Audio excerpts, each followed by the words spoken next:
Buenas tardes a todos y todas. En primer lugar, muchísimas gracias a ellos por la invitación. Lo que quería yo en este rato es compartir una serie de reflexiones acerca de la crisis y sus posibles salidas desde una perspectiva ecofeminista. El ecofeminismo es un movimiento que nace en los años 70 y que lo que viene a compartir en todas sus manifestaciones, luego haré muy esquemática una diferencia entre ellos, lo que vienen a plantear es que entre la subordinación de las mujeres en los sistemas patriarcales y el deterioro de la naturaleza, es decir, entre sus causas, existen algunos elementos que son comunes, que luego trataré un poco de argumentar, y que algunas de las salidas que permitirían avanzar hacia sociedades equitativas desde el punto de vista de género y que permitirían avanzar hacia sociedades sostenibles en lo ecológico coinciden, y que por tanto ambos movimientos presentan algunas sinergias, no exentas de riesgos, también lo comentaremos, que lo hacen muy potente y que permiten establecer algunas pautas o algunos caminos para la transformación. Decía que hay diferentes ecofeminismos y lo quiero situar muy rápidamente para que entendáis desde dónde voy a hablaros. Hay un ecofeminismo que se denomina esencialista, que defiende que las mujeres están más próximas a la naturaleza por su sexo y fundamentalmente por su capacidad de ser madres. Y existe un ecofeminismo constructivista que lo que defiende es que el papel más cercano al cuidado de la vida humana no viene dado por el hecho de la naturaleza, sino por el hecho de vivir en sociedades patriarcales que han obligado a que las mujeres realicen esas tareas. Yo voy a hablaros desde esta segunda posición, porque la primera no me siento muy cómoda con ella, aunque respete a quien la pueda defender, ¿no? Por tanto, desde ahí es de donde voy a plantear lo que voy a plantear y que espero que luego podamos debatir. Vivimos en una sociedad, en un mundo que está absolutamente dominado por el pensamiento económico. Digamos que la economía es de alguna manera lo que modula, lo que organiza y lo que determina lo que son ahora mismo nuestras sociedades. Si abrimos un libro de economía, por ejemplo, de segundo de bachillerato, nos encontramos con una definición clásica que dice que la economía es el proceso de obtención de bienes y servicios que permiten garantizar la reproducción social.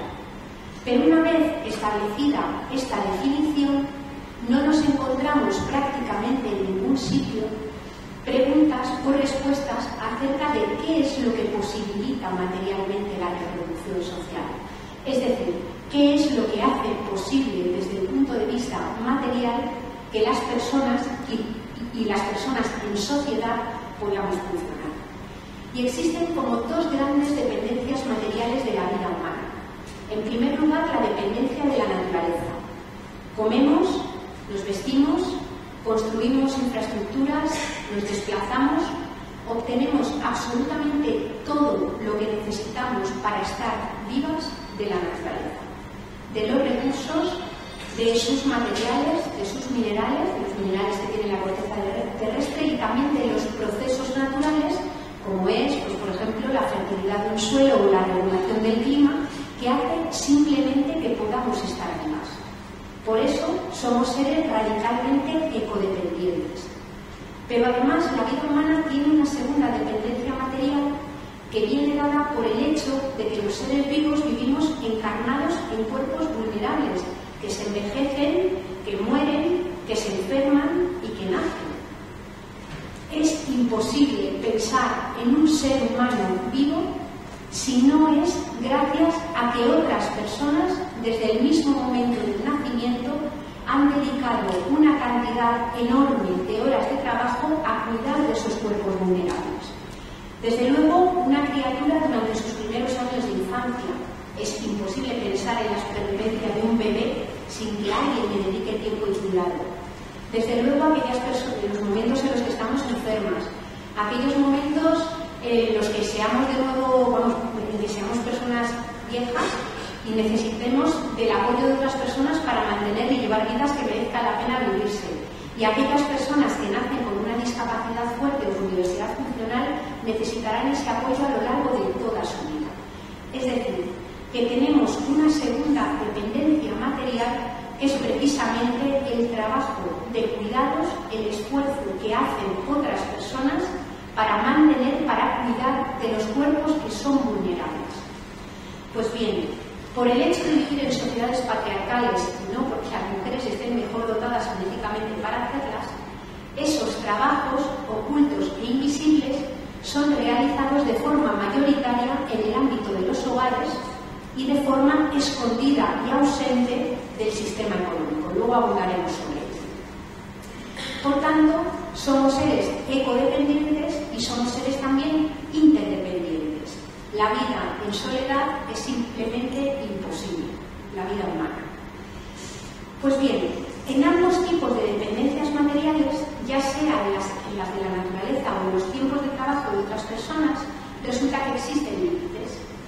Los límites en la naturaleza son evidentes. Existen recursos que llamamos no renovables, que son aquellos materiales que alberga la corteza terrestre, que existen en una cantidad determinada y que se podrían decir, dicho de una forma muy simplificada, se pueden utilizar hasta que se agotan y después no hay más.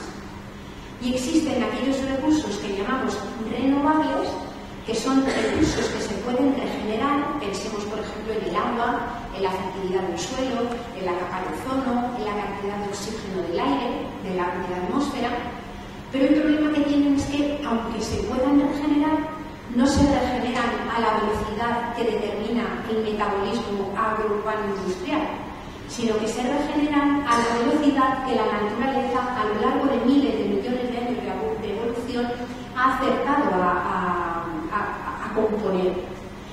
Por tanto, no se puede extraer agua del caudal de un río, ni se puede utilizar los minerales que tiene un suelo fértil a la velocidad que el capitalismo o la necesidad del crecimiento económico desee. Se puede utilizar a la velocidad que la naturaleza es capaz de regenerar. Por eso los recursos no renovables también presentan límites en cuanto a su velocidad de regeneración. Por último, también tenemos los llamados sumideros del planeta, que son aquellos procesos que permiten degradar los residuos que generamos a lo largo de todo el proceso de la vida, ¿no? Todos los seres vivos, no solo los humanos.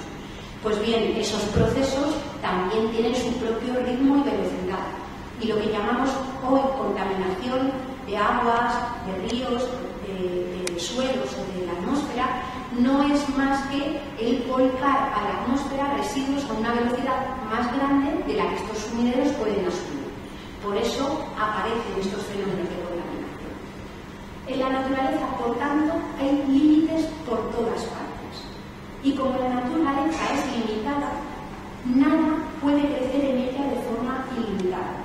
Ni un arrecife de coral, ni un bosque de robles, ni una ciudad, ni el conjunto del sistema económico capitalista. Es imposible que nada que requiera materiales, energía y genere residuos crezca de forma ilimitada en un planeta que, sin embargo, físicamente tiene límites. Los segundos límites nos vienen también marcados por el cuerpo, y el límite de la vida humana lo marca la propia duración de la vida, la muerte. La vida humana tiene una duración determinada y, sin embargo, nuestro sistema económico también y nuestra cultura vive de espaldas a ellos. Hemos creado una cultura que vive de espaldas al envejecimiento, que vive de espaldas a la enfermedad, a la discapacidad, a la muerte. Es una cultura a la que le horroriza la vejez, a la que le horroriza la enfermedad y que vive absolutamente de espaldas a la evolución de los propios cuerpos, ¿no? El cuerpo, para nuestra cultura, es como una mercancía más que tiene que estar siempre nueva y flamante, que se vive con vergüenza su propio deterioro, ¿no? Por tanto, si se vive de espaldas a la vulnerabilidad de los cuerpos, mucho más de espaldas se vive y mucho más invisible es la gente que trabaja con esos cuerpos vulnerables y se ocupa de ellos. Un sistema económico como el que vivimos, el sistema económico capitalista, que luego perfilaremos de una forma muy rápida, que vive de espaldas a los límites y que, por tanto, podríamos decir que por vivir de espaldas a lo que condiciona a elementos que son básicos y constituyentes del mantenimiento de la vida, como es la propia existencia de límites, le ha declarado la guerra a los territorios Y esta declaración de guerra a los territorios y a los cuerpos, después de haber funcionado así durante unas cuantas décadas, es lo que ha dado lugar a esta crisis civilizatoria, esta crisis global de la que hablaremos después.